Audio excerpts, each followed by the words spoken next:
Hey everybody, my name is Jesse Collins, and I want to tell you all about my show, the Gentleman's Wrestling Podcast, here on the Voices of Wrestling Podcast Network. On the Gentleman's Wrestling Podcast, we do a thorough analysis on the biggest issues and trends within the pro wrestling industry. We talk a lot about pro wrestling media, we talk a lot about fan culture and wrestling's place within general pop culture, and we talk about the broader influences that are shaping the way we discuss and analyze the pro wrestling industry. We've had some of the brightest minds in the pro wrestling intelligentsia on the show, including WrestleNomics host Brandon Thurston, both Rich Craich and Joe Lanza from the Flagship Wrestling Podcast, Trevor Dame from the Through the Years podcast, and a whole lot more. This isn't a show for hot takes. It's not a show recapping the latest episode of television. This is a show focusing on the biggest topics in pro wrestling and doing a deep dive on the real stories behind the surface level analysis you might find elsewhere. The Gentleman's Wrestling Podcast is available wherever you get your podcasts, and we'd really appreciate it if you gave us a try. Thanks. This podcast is a member of the Voices of Wrestling Podcasting Network. Visit voicesofwrestling.com to hear the rest of our great podcasts, as well as show reviews, columns, opinions, and updates across the world of wrestling.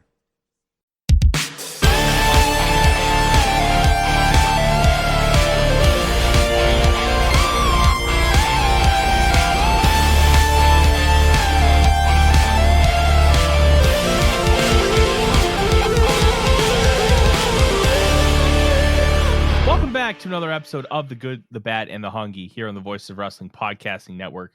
I'm your host, Tyler Fornes. With me, as always, is Fred Moreland, who finally let the Hungee cat out of the bag. How are you? I'm doing all right. How are you? Good. I spent about $70 in candy this week. Sick. Oh, it's very sick. My blood sugar is probably not very good, but let me tell you, I am happy. Always a trade-off, right? Blood sugar versus happiness. Oh, yeah. They had gummies that looked like sunny side up eggs, which was really cool. Chocolate covered gummy bears are shockingly great, by the way. I recommend those if you ever find them. And chocolate covered potato chips are reminiscent of Kit Kats. Oh, those are good. Those are good. Yeah. I had some a couple years ago and they were tasty. And then I realized I should never buy those again. So, why buy them when you can make them? Oh, true. It was really far more of it's too dangerous for my health to have these in the house. So. Dude, you could pound those things like crazy. No, that was the problem. You have identified the issue. Well, perfect. We have a few things to talk about, including a historic all-out pay-per-view for a couple of different reasons, and kind of looping that in with the direction of the company. And I think that's where we need to start, Fred, is the direction of the company. And the top story continues to be the television deal, or lack thereof. We've been told, hey, it's on the goal line. Somebody, I can't remember who it is, but said, no, it's in the end zone. This thing's pretty much a done deal. And we just keep hearing that a deal is imminent. But this latest twist, Fred, is a wild one. I'm sure everybody knows it by now, that multiple sources, including Dave Meltzer and Andrew Zarian and others, have hinted that there could be a deal with Fox. Yes.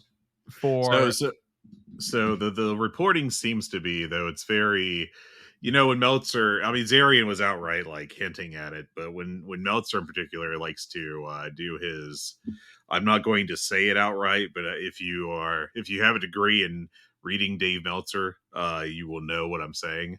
It certainly seems like that they are going to split their media property this time.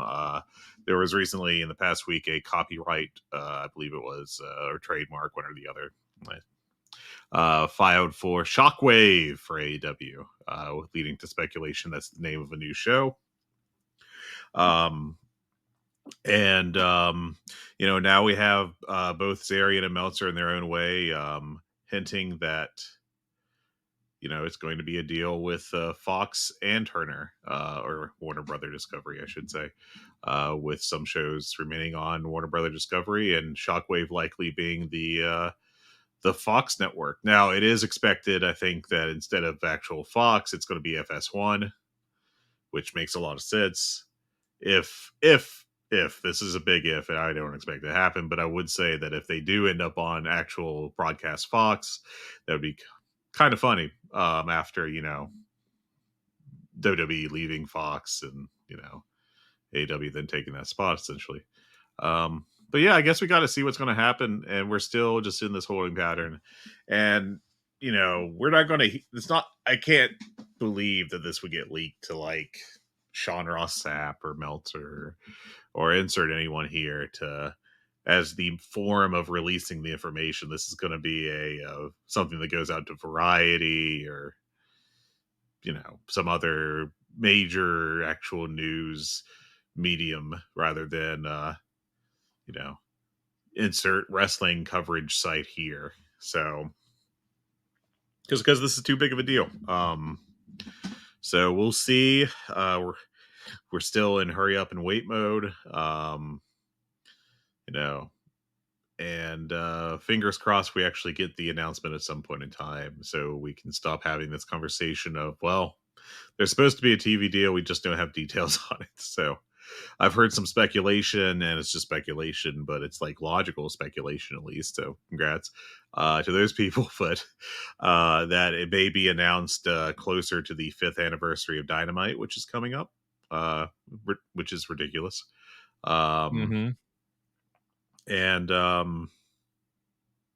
yeah, so hopefully we could just get some word on it soon. But I think that they're going to make a good chunk of money. They'll be profitable, one would expect, especially with it getting split between two media companies, and onward and upward, I guess, for AEW. Man, I hope it's on Fox proper. It would be funny. It would be a little funny. Well, let's look at it from a couple different ways, okay?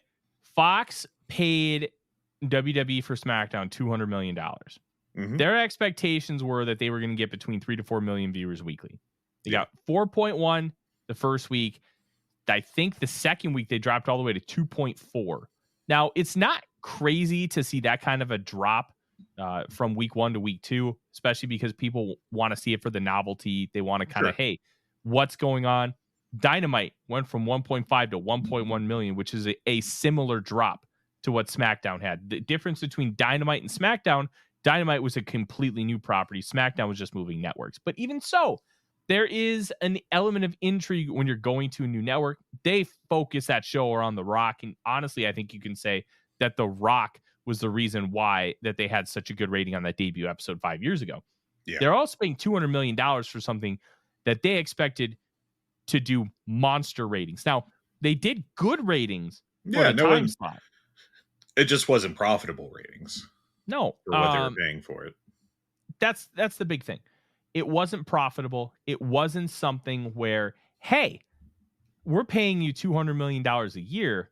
We're expecting, to be able to sell ad rates for like 3 to 4 million viewers. And they just did not do that. The peak Bloodline stuff, I think they got to 2.8 million viewers one time. Yeah. And that's right. I don't know offhand, but I'll trust you on it. Outside of that, they floated between 1.8 and 2.4. Like it really depended on where you were at in the cycle of SmackDown, because it did dip quite a bit for a short period of time. But then when the Bloodline stuff really picked up, when Sami Zayn got involved, then you really saw ratings start to trend upward, and they kind of leveled off around like 2.2. But even so, 2.2 million is nowhere near what SmackDown thought they were getting for the property. And quite frankly, it's cheaper to add a game of college football in that slot than it would be for professional wrestling on a year-round basis. And that's kind of where we're at. But if you're giving $200 million to WWE SmackDown, considering the history that WWE has, considering the cachet and the notoriety that the company has, why can't AEW get $50 million for one show, 2 hours? Like, that's kind of what we're talking about. And you know what? An AEW show on Fox proper, I think, could draw 1 million viewers. Yeah, but that would be looked down upon. That would be looked as a terrible rating for Fox, I think, even on a Friday night. Sure. You know what? I think it's a very fair statement. But let's say they get 1.5 million because they're on network television. Yeah. Every single household in the United States of America can get Fox. Like, and that's something like with the CW. Every single household can get NXT now. Everyone. Mm-hmm. Every single one. Now, if AEW gets a show on Fox proper, like NXT got 50 million. Why can't an AEW show get that same amount? And you know what? Even if it's on FS1, they're probably going to still get around 50 million for one show, because I think 200 million for the entirety of what AEW offers. If you were to like price it out, I think $200 million is pretty fair considering where they're at in their life cycle and the television market as a whole, because there's Rampage, there's Dynamite, there's Collision, this Shockwave program, which could be AEW or AEW ROH. We're not 100% sure on how that's going to play out, but I love the Shockwave name. I think it really fits the motif of what this promotion is. And then you also have the pay-per-view and potential back catalog. I don't know. I think the back catalog should go on Max, and I hope they get that up there. I have no memory of that Omega Pack 30-minute Iron Man match. I remember watching it, remember loving it, couldn't tell you a damn thing about it. I want to go rewatch it. Like, that kind of stuff would be so cool to go look back on, like, in history, because 5 years is a long enough time where you can actually start having some of these conversations and talking about the historical impact of some of these shows. Like, it'd be cool to be able to go back and watch it. I think, this is just speculation, just me kind of thinking out loud. I think there's going to be some form of streaming element like that involved with this deal, where WWE can dump the entire WWE network on Peacock for 200 million. That makes sense. WWE is a much more established brand with a significantly larger tape library. And I'm very intrigued to see where this goes. But if they get on Fox and replace SmackDown, even if it's on FS1, you can spin that in. Yeah, they dumped SmackDown for our programming. Hell yeah. That's a big PR win for AEW. And heck, you're already seeing the Chris Legento PR machine trying to shoot down anything positive with a potential AEW move to Fox. And let me tell you, WWE, we don't like them, but God, their PR is so good. Oh yeah, it's tremendous. And you know what? I got to tip them the metaphorical cap. They do a fantastic job, and I hope AEW figures it out soon, because they are getting just bombarded by their good PR, and WWE just hasn't had a counter yet.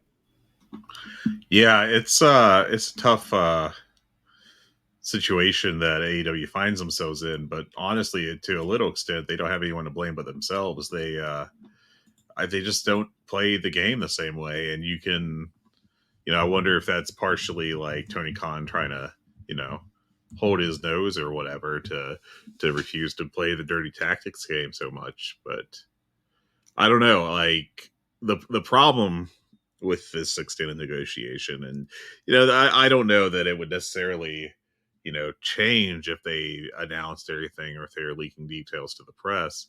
But the way things work is the grifters and the bad faith accounts and etc.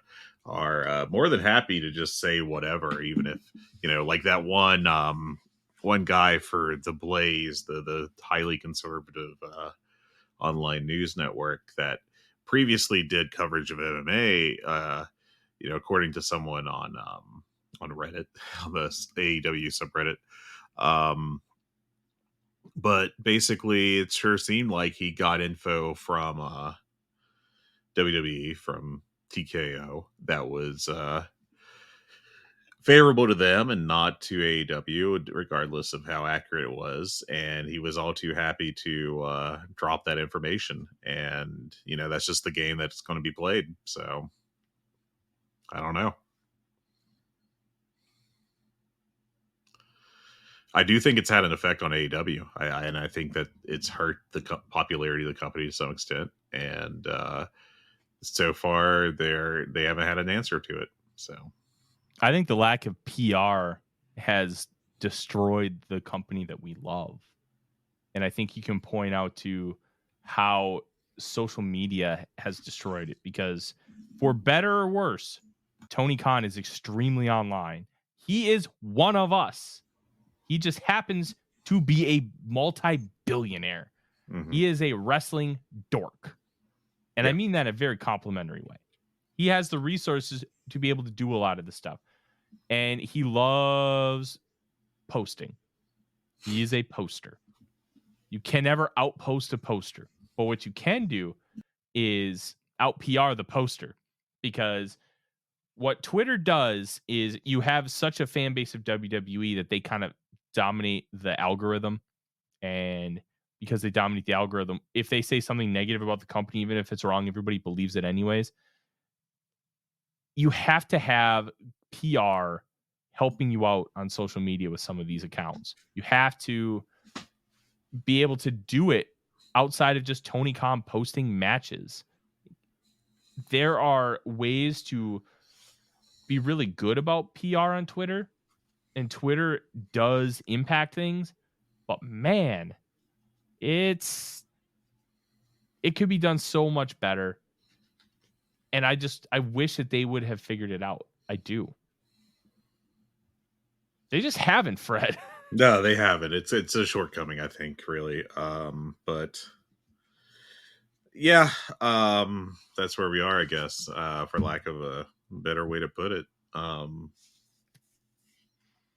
Yeah, we'll see on the TV deal, and it certainly sounds like a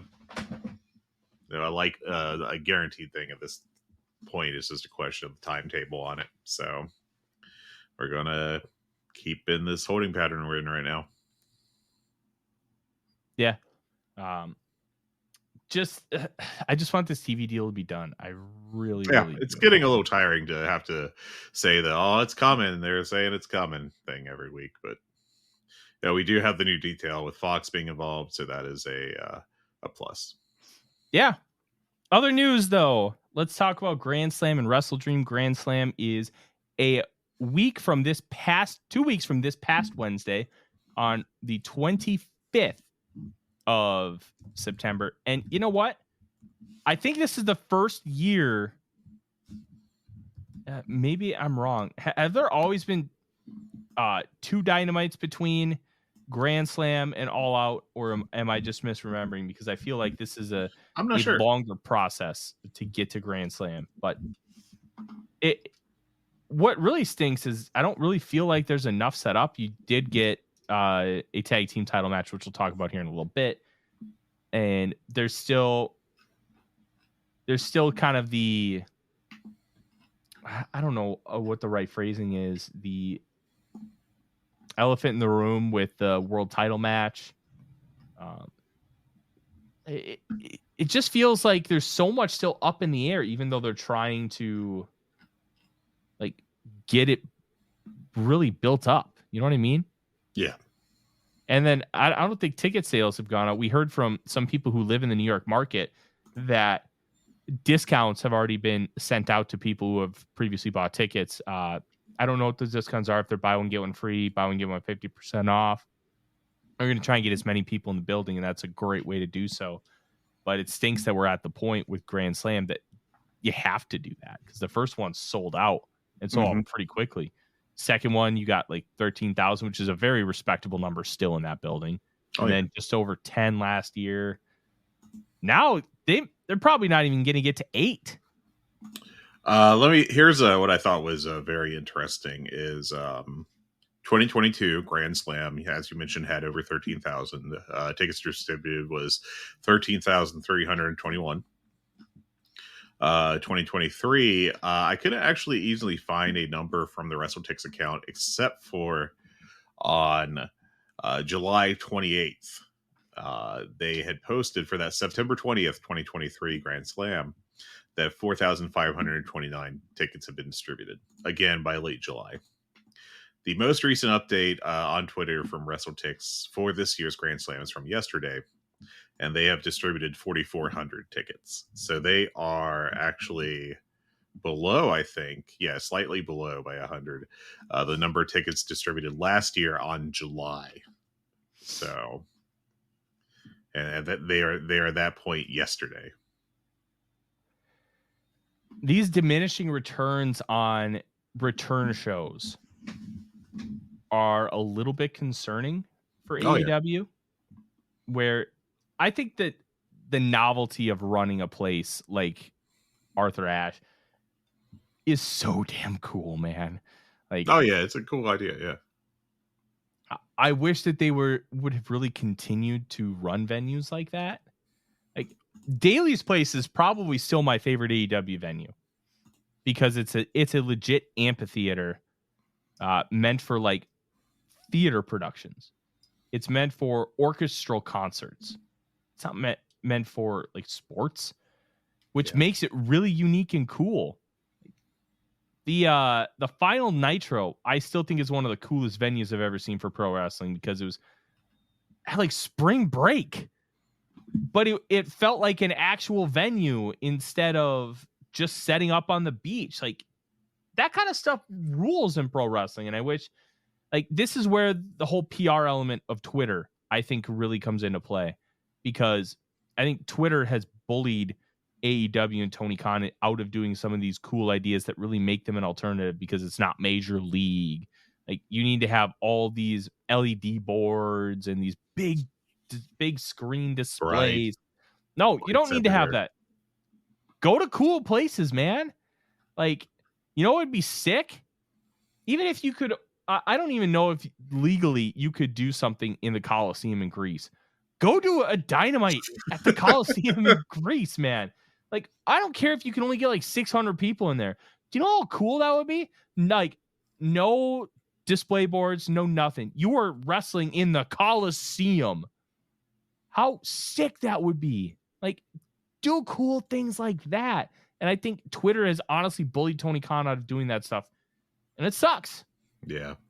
I would be so happy if Shockwave just spent like 6 months or a year or whatever at Daly's Place. Like, Yeah. that would just be cool as hell, I think.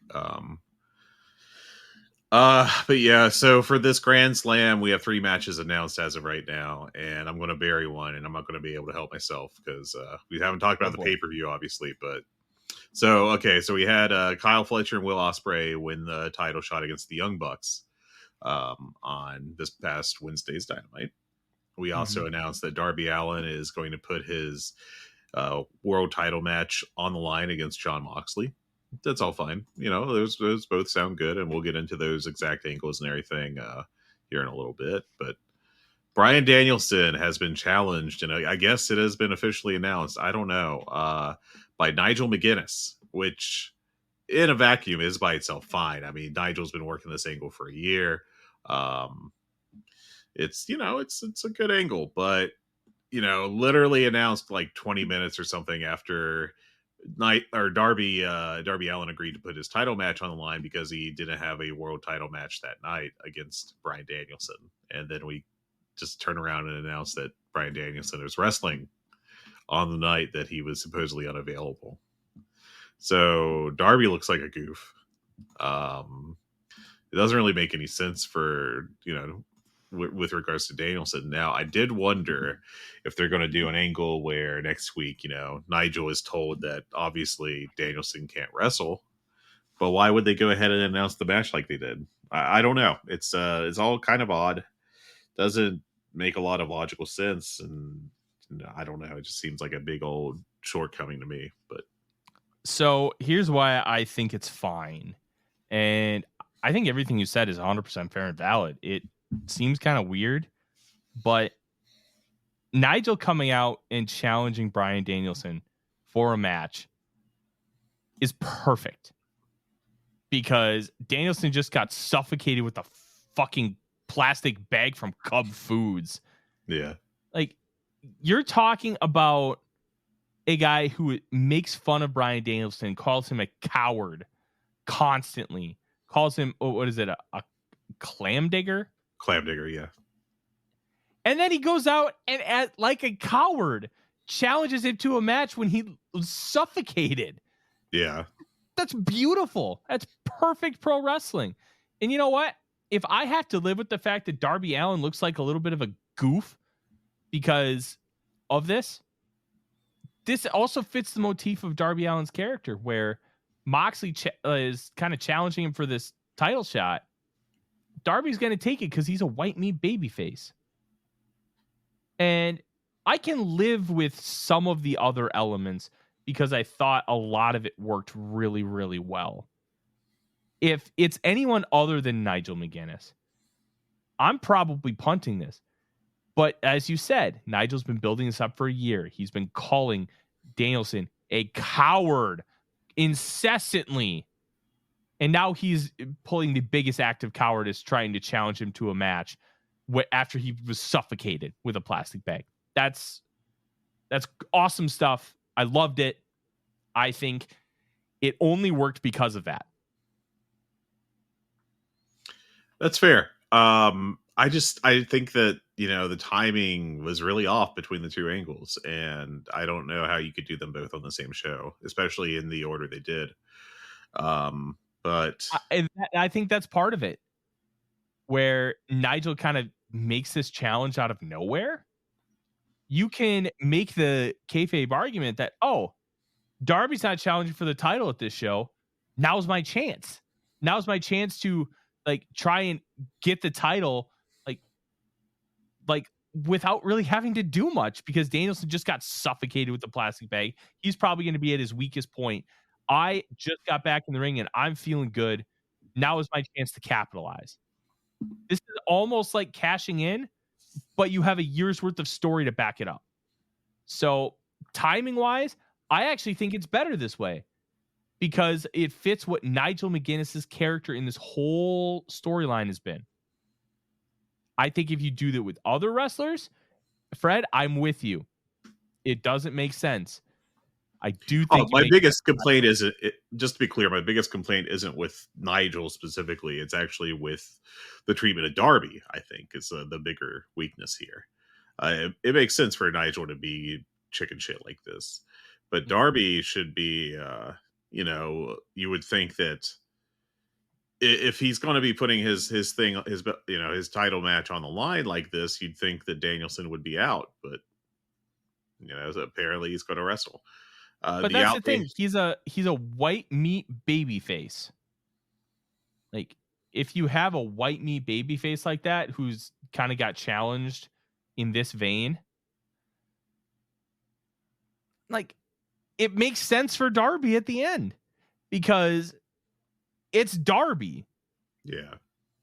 That, I think, it doesn't make him look like a geek because it's Darby. Darby is that kind of guy. He was that kind of TNT champion where he wanted to just face all comers. I just think it works. Fair enough. And yeah, I think I'll leave it at that. I just think it works. Okay.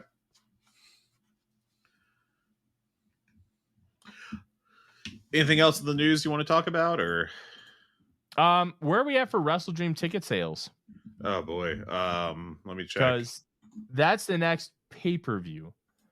And there are already so many people whining about the violence in the last pay-per-view. I'm like, man, maybe AEW just needs to really establish that you're going to see a lot of violence on these pay-per-views, and maybe you shouldn't let your kids watch them.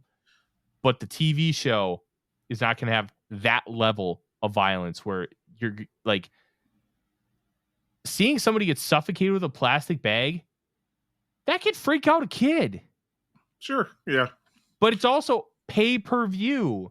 So if you really draw that line and establish it, I don't really see an issue with the potential of kids watching per se. Yeah. But you got to establish that line. I'll also point out. I feel like they have with lights out matches, but they have them so infrequently that I think people forget. It's been a while since the last one, so yeah. I will point out that the time that WWE was most popular with kids was not during one of their let's aim right at kids eras. It was during the Attitude Era. So, I think that's something to consider. It doesn't seem like there's a lot of outrage that's really going to affect things for AEW. I'm not dismissing the concerns out of hand. I'm just saying that, like, I don't see it, being a major issue for them at the present. I will say that Mercedes Monet didn't help things any by giving oxygen to it the way she did, but yeah, what can you do? I just think it's really down to parental responsibility and all that stuff, and hopefully, I think that they pushed the line, but I don't think they crossed the line. If that makes any sense. I got you.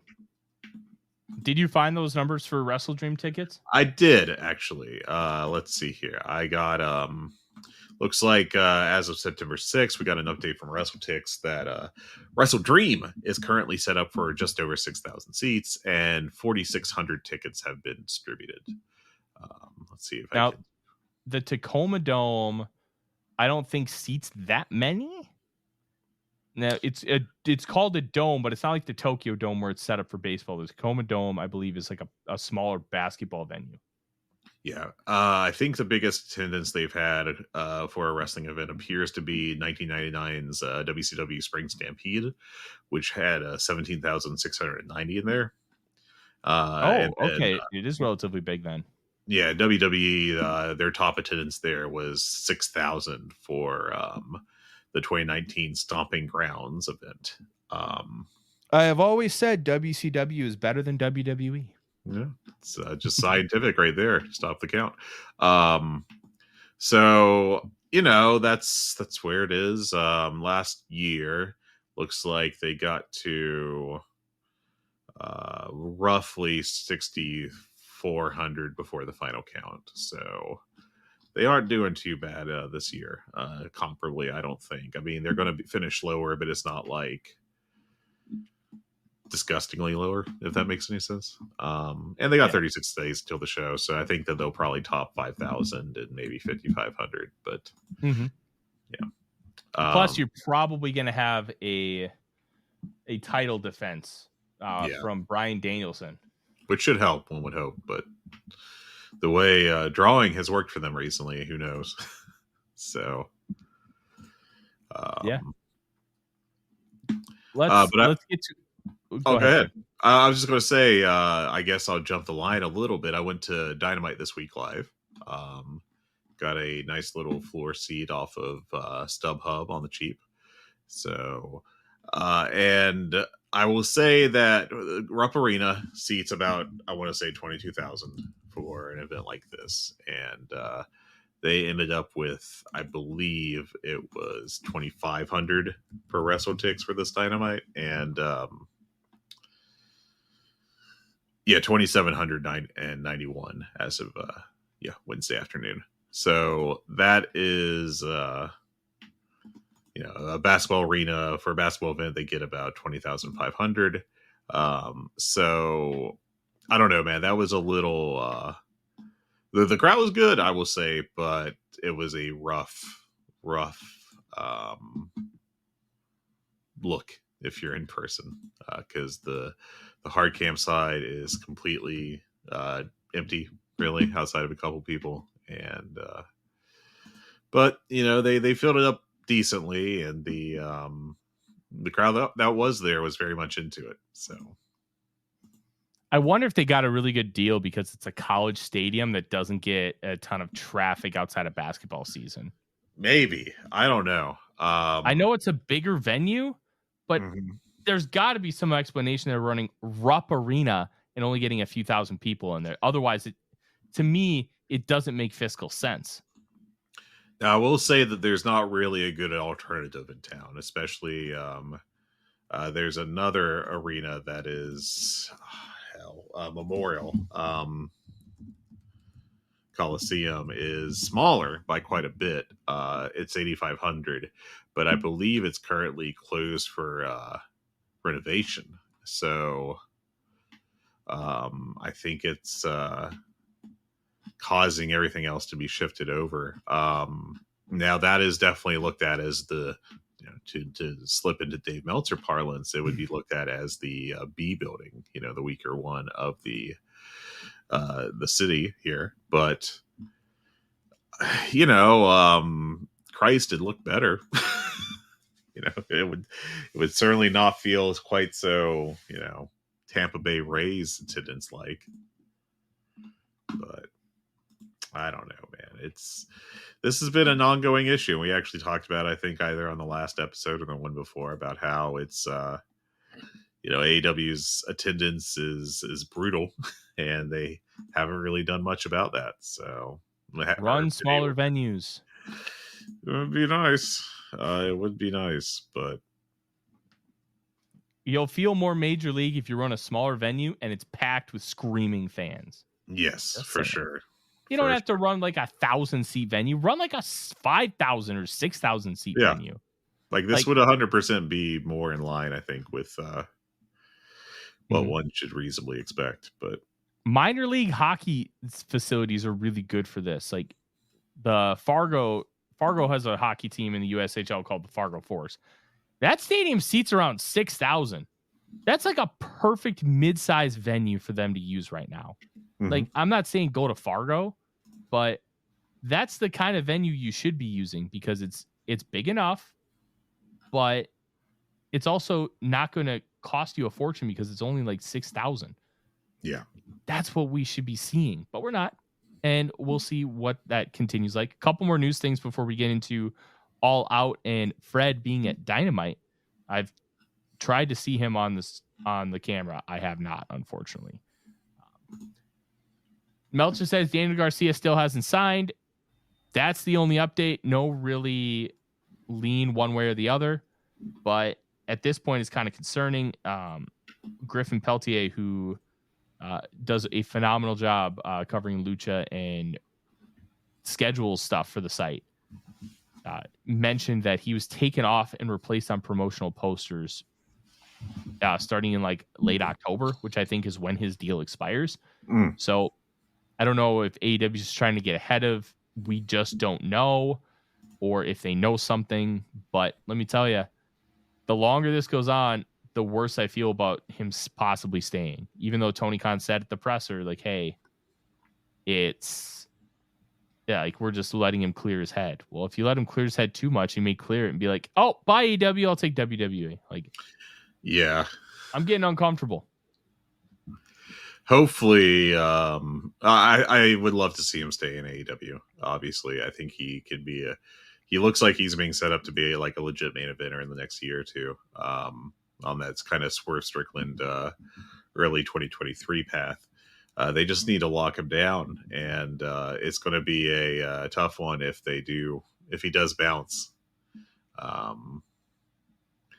Hopefully it doesn't happen like that for AEW's sake and for my enjoyment of watching him, because he'd probably go to NXT and then get stuck in NXT stuff that I don't enjoy that much personally.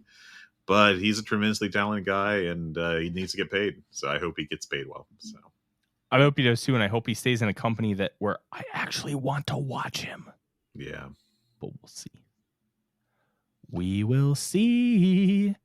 All right. Couple really quick hitters, then we got to get to this pay-per-view, because let me tell you, this pay-per-view is tremendous. Adam Cole is backstage at All Out. What does that mean? Who the hell knows? It's also interesting that MJF is likely out filming a movie after All Out. So, and then Bronson Boulder may have been hurt in Lexington. We're going to blame that on Fred. We're sorry. And yeah, Fred just getting people hurt. We exchanged words, and it wasn't pleasant, and then I took him out. Look at that. Fred admitting to assault on camera. Yep. I can't believe it. But yeah. Very believable. Fred, we have not talked about the show much at all. I gave you a couple of my thoughts as I was watching it, because I watched it. I watched the main event live. I watched everything else like on Monday, because Sundays, I'm sorry, there is no time for me to watch. Oh yeah, no, that makes 100% sense. And I was actually at a demo derby Saturday night. Shout out to Sean. Hell yeah. Look, I had never been to a demo derby. It was fun. Like, I've never gone, actually. I need to, just because it'd be perfect. oh, dude, it was great.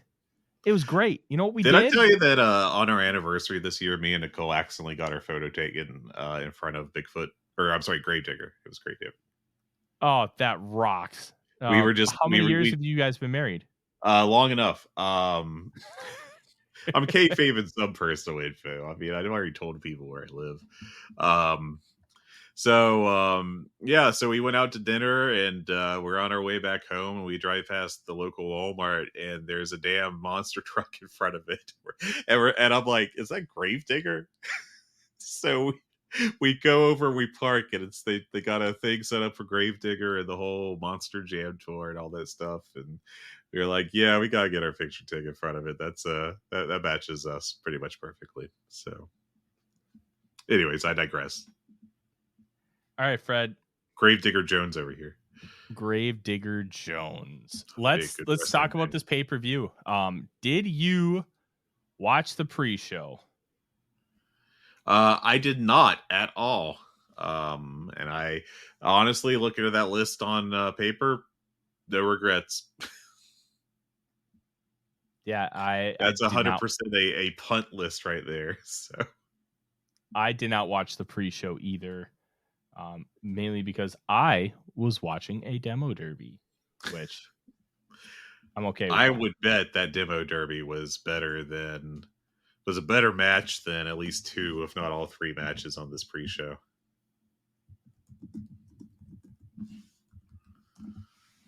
Yeah, let me tell you, that demo derby rocked. Oh, fun! One of the Four on there. heats or whatever, because they have like different.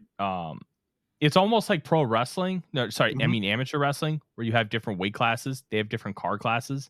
Oh, interesting. One of the classes, the final two, was a boyfriend girlfriend. Hell yeah! It was awesome. The girl won. Yes. And I think she actually launched his car up into the barrier, because it was like not like cement barriers or whatever. It was like built up like dirt, and got his car so he couldn't even move it. It was freaking sweet. Was it better than the John Morrison Taya Valkyrie do the dishes match? Oh, the do the dishes match. Oh, I can't remember. Whatever indie show that was. No, dude, that was TNA, it wasn't it? Oh, or was that a no? That was a WrestleMania weekend. Yeah, like a year ago or something. That was not very good at all. It's one of the worst matches I saw.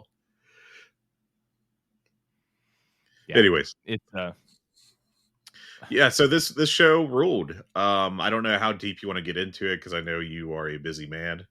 But I liked a lot of the show. There were a couple parts that I thought were kind of weak. Mainly the women's match. But why don't you guide the discussion on this? I think at this point everybody's heard a lot of the nuts and bolts from the show. I kind of want to talk big picture stuff. One of the things I really want to talk about is let's just start with the angle. Jon Moxley coming down and choking out Bryan Danielson with a grocery bag. Fucking phenomenal. They got every part of this right. Christian coming down to do the cash in. Then you have like Jon Moxley like running him off, and Wheeler Yuta's there. So is Claudio Castagnoli, and Pac. Pac is the only one still in his wrestling gear, which is just the best gimmick of all time. Yes. And Danielson's like, haha, suck it. And then they do the hand raise thing, and then Claudio uppercuts him. But yeah, the best part about this was Danielson's reaction, like, what? Yeah. Just shock. He didn't sell the move it. so much as the shock, which I thought was good. It was good. And then Moxley gets the bag out and starts suffocating him. And Pac just holds Yuta, and Yuta sells it beautifully. Yeah, not understanding what was happening, not realizing that this was going to happen. He feels betrayed, but he can't do anything. And look, Marina Shafir in this gimmick, I hope they never let her wrestle because Oh, yeah. she's fucking great. She's just throwing dudes around, and Killed she looks like Commander. the toughest person in the world. Like, it's great. They found the perfect way to use Marina Shafir. Yeah. She is muscle for guys who don't need muscle. She's just extra. Extra muscle, just to flex. It was so perfectly done. But they carried him out without a stretcher. I thought that was very interesting. Mm-hmm. I kind of loved it. Immediately after Excalibur said they have the best medical team, they cut over to Danielson being like helped out but not stretchered out. Just, I don't know. and the angle was perfect. The match was disappointing. We talked It wasn't a lot. great. It was definitely not. It's not going on the all-time great list. I thought it was a 4-star match. It was Yeah, I think that's perfectly where competent. I was. Let me find my. It was my competent. rating. It was fine, but this was a spot for Jack Perry to go out there and have a match with one of the greatest wrestlers that's ever lived for the world title and show that you are something. Show that you're ready for this spot. And I don't know how much of it is just he's just not 100% ready with this gimmick or what, but he didn't deliver the way you would have wanted him to. I would have to say they didn't have a bad performance, but I don't think he had a great performance either. It existed. He was good. I mean, it was a 4-star great match, but performance. it was with Danielson, and that's kind of when you're having a 4-star match with Danielson in a pay-per-view semi-main, I guess I should say. That's dog shit. Yeah, it's rough. It's not great. I mean, the only singles matches I have as worse for Danielson this year is Yuji Nagata on that January Collision for 3 3/4, and against Satnam Singh for 3 stars, and that's it. So, Yeah, when your upside comparisons are like 55-year-old Yuji Nagata and Satnam Singh, oof. Yeah, they could have done so much more, but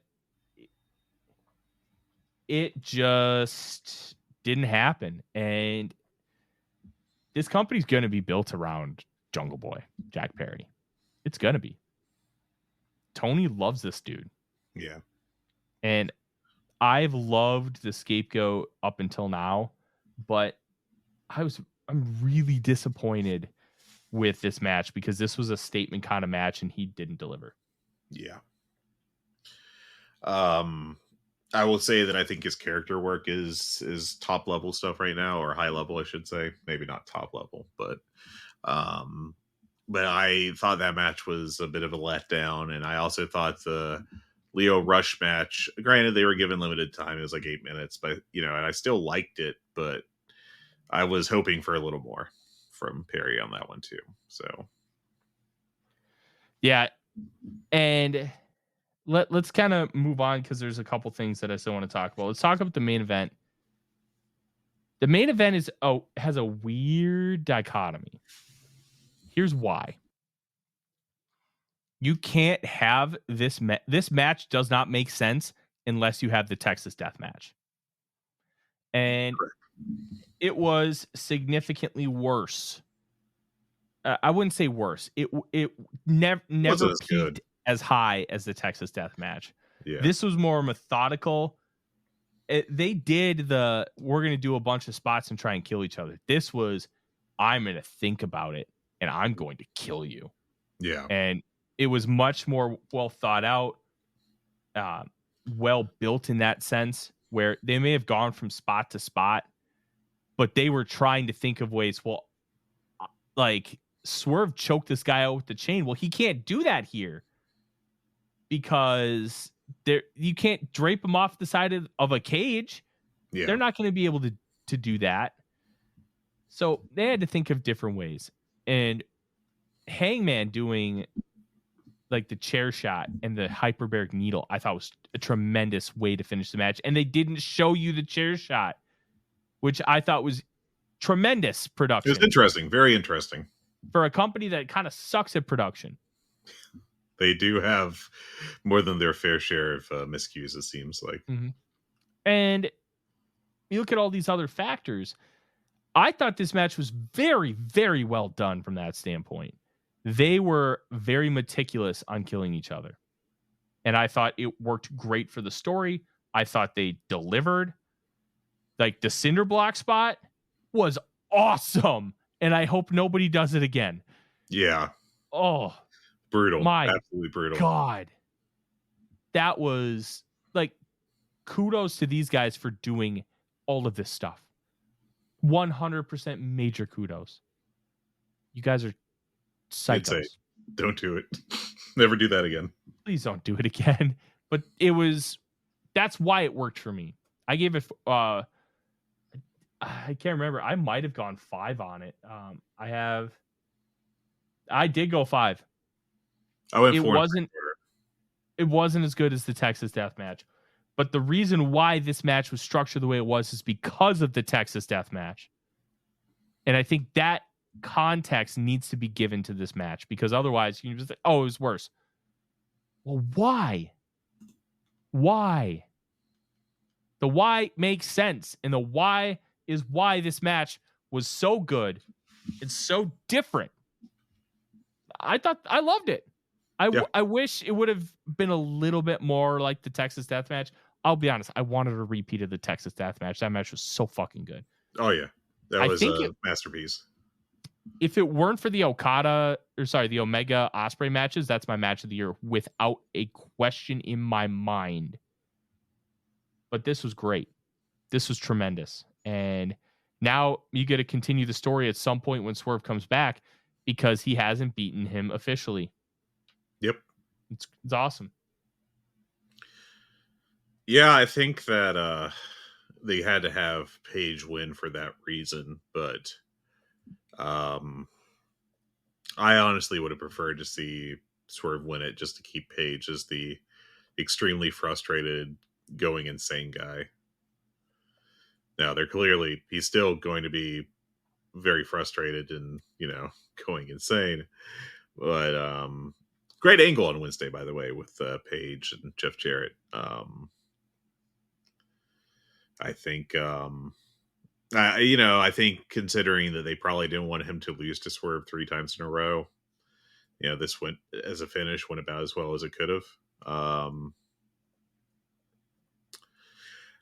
This may be a weird take. I don't know. It's just something I just kind of thought of. Do you think they did the hypodermic needle spot too early or too late in the match, I should say? No, I loved it. No? I loved it. It was almost like, I think it helps tell the story about the torn hangman, because in my brain, that's Novocaine. Yeah. That's a painkiller, a nerve blocker. And then he tries killing him. I think it worked really well at the end of the match. I also think if you're going to pull out a needle, you got to pull it out when the other guy's super weak. You can't pull it out early. Okay. Now, you might be able to do that in the weapons rumble in DDT, which I still remember the third weapon they brought out was one guy got their blood drawn in the middle of the ring, which is still one of the funniest fucking things I've ever seen in wrestling. But I think that's why it worked. Because it was like Hangman subliminally knowing that he really shouldn't do this, so he tried to ease the pain a little bit, even though he knew he was trying to kill him. Is that what the story was? With the announcers, or is that just headcanon for you? I think it's just headcanon for me. Okay, I don't remember what the announcer said after the match, but that's kind of how I perceived it. Okay. Where Hangman's just this tortured soul. And I think Jeff Jarrett highlighted, and I hope we get that Jarrett Page match, which would be tremendous, where he's like, my family's been promoting wrestling for decades. I've seen guys go to the lengths you went, and they always ended it with some form of regret. And when Hangman was walking backstage, everyone was like, even Dark Order's like, we don't know you anymore. Yeah. And I think that needle with the chair shot continues that motif of Hangman not even knowing who he is, but still the good person in him is still there. Yeah. Another thing I want to mention from the All Out, Willow and Stat. My God, long live the AEW Women's Deathmatch division. I It popped always delivers so every single hard, time. Fred. I popped so hard when I saw Willow in those long braids. Yeah. I'm like, this woman's ready to kill. And oh, it was awesome. I wish Stat had done something similar. She just came out in her normal gear. It actually looked like new gear. Mm-hmm. I wish she would have, like, I always talk about Street Fight. Shawn Michaels 2002 SummerSlam. Everybody should come out in that kind of gear. Yeah. The basic, I don't know what the proper way to call that tank top is, because the only way I've ever heard it is a wife beater, and I don't think that that's appropriate, but you know what I'm talking about. Yeah, I think that term has fallen out of favor yet.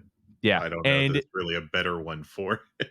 That's the problem, but you know Yeah. which one I'm talking about. Yeah. And Levi's.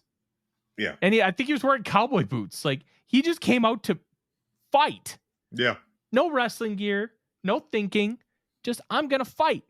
And that's kind of what Willow did. She wore like a basic top, like comfortable pants, and braided her hair. So, hey, we're not going to get my hair caught in a bunch of stuff.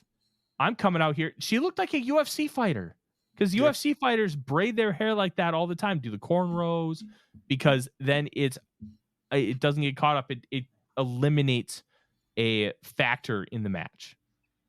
Like, and I thought it was great. I really did. I went 4.5, Fred. I think I did too. That match ruled. It was just a blast, just an absolute blast. The finish, man. Oh, the finish. Looks like I went 4.25. So Yeah, you hated it. How dare you? Terrible match. 3 4.25 on that show, by the way. I really like the Young Bucks tag match, and I like Garcia MJF at that level. So those were my 4.25. Did you go 5 on Osprey Pack? I went. Those of you who this offends, cover your ears. But I went 5.25 on it. Attaboy. It's probably my number 4 match on the year, I think. Oh, let's count up my 5-star matches for the year. I'm at 8. I am at 7. So, my 5-star matches: Jon Moxley versus Shingo Takagi from 113, the War Dogs cage match with United Empire, Eddie Kingston, Bryan Danielson, Ospreay Takeshita, Sting retirement match, Ospreay Danielson, Swerve Hangman. What a great year for pro wrestling. It really is. It really is. I'm just now about halfway through the G1. I don't know if anything's going to hit the 5 level, but I just watched Shingo and Zack Sabre Jr., and that was like a really good 4.5. So I'll take it. Anything else you want to talk about off of this pay-per-view? Because I got one more thing that I'll mention real quick, and then I've got one thing too, but I'll let you go first. Okay. Mercedes Moné needs to step it up. This is the greatest women's wrestler in American history. She hasn't shown it once in this company. Not an AEW.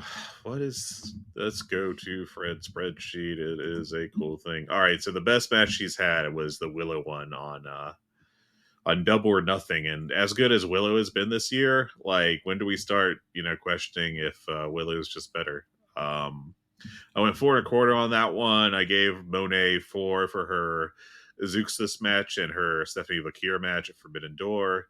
And then Vakir outshined her there too. I thought so too. And then we're down to, she got a 3.5-star match out of Sky Blue on a Dynamite, which is impressive. Blue, I think, has been improving, but I don't think she had shown anything that would make me think that she was that good on a regular basis. So that is a feather in the cap. But Sky Blue can put together a 4-star match with the right opponent. I think that's a neutral. Win. I Win. Like, I don't have every single match I've ever marked down, but Sky Blue is fine, objectively fine. Like, if you put her with an elite pro wrestler, I bet you could get a 4-star match. you can. Yeah, I mean, That's one. my point. I don't see a Okay, 3.5-star match being this feather in the cap for Mercedes Moné, because 3.5 a is little feather, like a pigeon.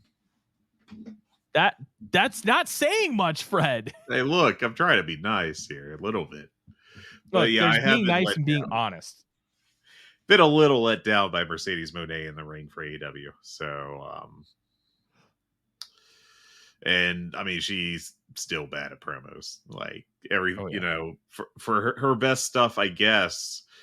This is wild, but her best stuff is this heavily scripted, shot like an NXT segment stuff. I guess someone's decided that for her. Maybe she's decided it for herself. But it's a bummer because it stinks, and I don't like it on Dynamite. But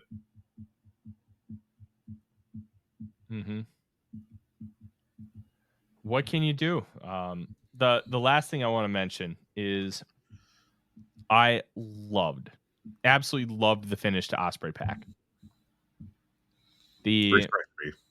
I've watched a lot this week.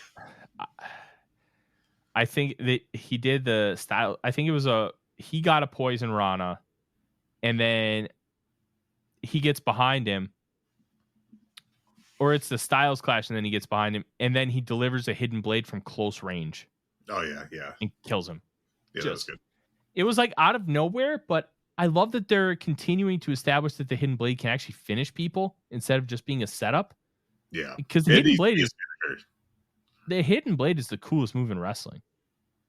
It's awesome. Yeah, it used to be the Canadian Destroyer, but it hasn't been cool since Petey Williams is doing it in TNA. Yeah, like everybody does them now, and it's like, look, that used to be the coolest finisher because it was a flippy-do pile driver. Nobody had ever attempted something like that. I mean, look, awesome. I love Dustin Rhodes. This isn't a knock on him, but he probably should not be doing Code Reds or Destroyers, you know. But it's cool, so I'm not going to knock him for it. It's just a little weird, but like I feel like it's incongruous, but I'm not going to rip on the guy for it. It's cool that it's also cool that a 50 however many year old guy is doing that stuff. So yeah. Otherwise, Fred, biggest takeaways from Dynamite. We've already kind of touched on a couple things. I liked that Don Callis brought Will Ospreay back specifically because he wanted the tag titles, and he knows Ospreay's record in these gauntlet matches. Yeah, and also emotionally manipulated him by being like, I gave you a favor and you owe me one. That was good. That was very good. I like that. I liked Ricochet and Guevara looked really good, and I do think I know Guevara got ripped on some for his performance in the build up to the Four Pillars match, which was underwhelming. But he is a hell of a worker, and I'm glad he is back. And yeah, I actually just earlier this morning I watched from back in January. I hadn't watched either his match with Powerhouse Hobbs on that Collision or the Battle of the Belts tag match with him and Jericho against Big Bill and Starks, because it was supposed to be Omega, but Omega obviously had his appendicitis or diverticulitis issue. And man, Guevara is a great high flyer. He really is. He just does crazy shit and he does it well. And I think he's kind of underrated. Unless you just hate flips and also, I guess, happiness. I thought it was a great match. I thought those two worked really well together. It was a good babyface match, and I think I went like 4.25 on it. I thought it was a blast. Yeah, I was really impressed with some of the flippy do stuff that they were doing. Look, Ricochet's back, and I think somebody like Guevara is awesome to kind of reestablish that element that Ricochet is Ricochet. Yeah. Yeah, it was a perfect matchup and a perfect booking decision to, I like the whole put together how they put the whole thing together at the end with Ricochet getting the win, and he's obviously being pushed as the bigger guy right now, and that's not really Mhm. a knock on Guevara. Guevara is just tag team champ in Ring of Honor right now. Yeah. He's not a upper card main roster guy right now, No. and then they had the Beast Mortos run in and attack Guevara, and then Ricochet chases him off, and the baby faces shake hands. Perfect pro wrestling. That's just this very, very perfectly solid angle all around, and it was good stuff. No, I doubt anyone's going to remember it in a year, as far as like a real key moment or anything. But it was great, Also great, the Outrunners. Look, I love these guys. there's always the concern with meme guys that they're gonna age quickly, in their gimmick. But I think and I'm not calling for them to be like the centerpiece of the tag division or anything, but they are hella entertaining. Dude, I'm And not gonna lie. I'm not a big jobbers kind of guy where I think jobbers should get pushed. I think you could push these guys you now. got to push them a little bit, They're definitely Maybe above like this Brooklyn may, Brawler, jobber level. maybe this is the kind of team where you have them win matches on Rampage and then they lose on Dynamite, but I don't know. They I'd like might to see them do a little mini feud with the Bucks for like a month. genuinely have something in these guys I think so. I where think they have a little bit of something. It might not be above like mid card level, but like if you got a mid card act that's over, take it. I also think it could be a situation, Fred, where you have like you said, a mid card act that's over. Well, that was the Acclaimed. Yeah, Maybe you have something here. Like I'm genuinely intrigued long term with what this could be. they're doing little hype videos for him that are getting good reactions too. Mm-hmm. Now, granted, they are local. They're from I think OVW, so that probably helped inflate their reaction some. But I just thought they were tremendously entertaining. So I hadn't watched a lot of their stuff because I missed a couple collisions. Sorry. I've been working the weekends. Had an event last weekend that had a run, and these things happen. But I got to tell you, man, they got that vibe right now, and you can't, if you don't mess it up. The thing I would compare it to, and I don't know, it's one of those cases where we never actually got to see what the ceiling was Damian Sandow doing the Mizdow gimmick in God, WWE like 8 years ago, where I love the he was missed out. arguably the most over guy on the show, and he was working his ass off, taking bumps on the outside, mirroring the Miz, and he was 100% committed to it. He was doing a good job with it, but they weren't going to push him, regardless of how over he was, because that's how the company, WWE was at that point in time. And I thought that that's what I would kind of compare it to, just in terms of like, you got this undercard act that probably wasn't slated to go anywhere, but it's definitely overachieving in crowd reactions. So, maybe you just test the, you just see what you can get out of it. That's how you should book, rather than just being like, no, you're definitely slotted in this spot and there's no way you're ever getting out of it. But you push them and you see if you overextend it, and if you do, you let up. It's easy as that. Yeah.